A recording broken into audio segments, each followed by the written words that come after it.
தமிழ் கதை அல்ல, இது ஆசிய கதை. சீன நாட்டில் எப்படி சொல்லி தராங்க தெரியுமா?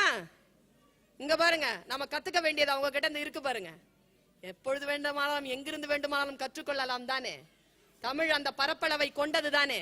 அவன் கதை சொன்னான் பாருங்க.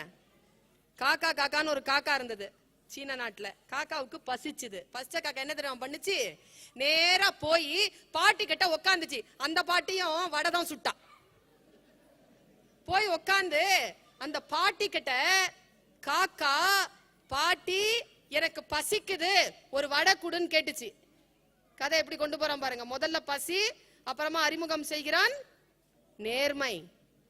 பாட்டி சொன்னா, இரு காக்கா, வடை சுடுறதுக்கு கஷ்டமா இருக்கு, ஈர விறகுல வச்சிருக்கேன், சுட்டுட்டு தரேன்.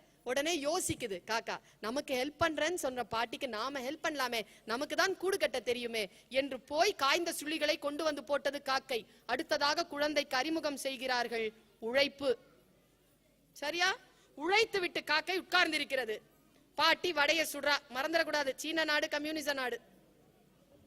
அந்த வடை சுட்ட ஜோர்ல காக்காய மறந்துட்டா பாட்டி. முதலாளித்துவம், கேபிட்டலிசம். உடனே காக்கா கேக்குது, ஏ பாட்டி, நான் உழைத்த உழைப்பிற்கு கூலி கொடு. முதலில் நான் கேட்டது பிச்சை, இப்பொழுது கேட்கிறேன் கூலி கொடு என்றது தொழிலாளர் உரிமை. காக்காயை பார்த்து மன்னிப்பு கேட்டுவிட்டு வடையை கொடுத்தால் பாட்டி. தன் உழைப்பை எடுத்துக்கொண்டு பறந்தது காக்கை. எல்லா நாடுகளிலும் ஏமாற்றுகிறவர்கள் இருப்பார்கள் தானே. நரி வந்து அந்த உழைப்பை ஏமாற்றுவதற்காக சதி செய்தது. ஏ காக்காய், நீ அழகாய் இருக்கிறாய், நல்லா பாடுவாய், நீ பாடேன் என்று கேட்டது. ஒரு வினாடி மயங்கியது காக்கை. தொழிலாளர் பலவீனம். வாயிலிருந்து வடை கீழே விழுந்தது. நம்ம கதையை முடிச்சோம்ல, அவன் பாருங்க அங்கதான் வச்சிருக்கிறான். சிலபஸே அங்கதான். குழந்தைகளுக்கான பாடம் அங்கிருந்து தொடங்குறான் பாருங்க. காக்கை வாயிலிருந்து வடையை கீழே தவற விட்டது. தொழிலாளர் பலவீனம். வடையை வாயிலிருந்து கவ்வியது நரி. சரியா? உடனே தொழிலாளர் விழிப்புணர்வு. நான் உழைத்த உழைப்பை இன்னொருவன் திருடுவதா என்று அந்த காக்கை விழிப்புணர்வு கொண்டது.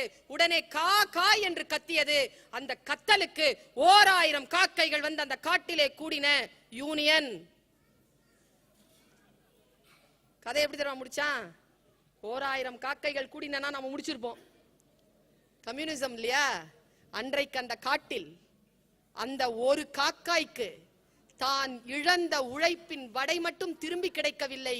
அந்த தொழிலாளியை ஏமாற்ற வேண்டும் என்று நினைத்த அந்த நரி 1000 காக்கைகளுக்கு உணவானது என்று சொல்லி முடித்தான் கதையை.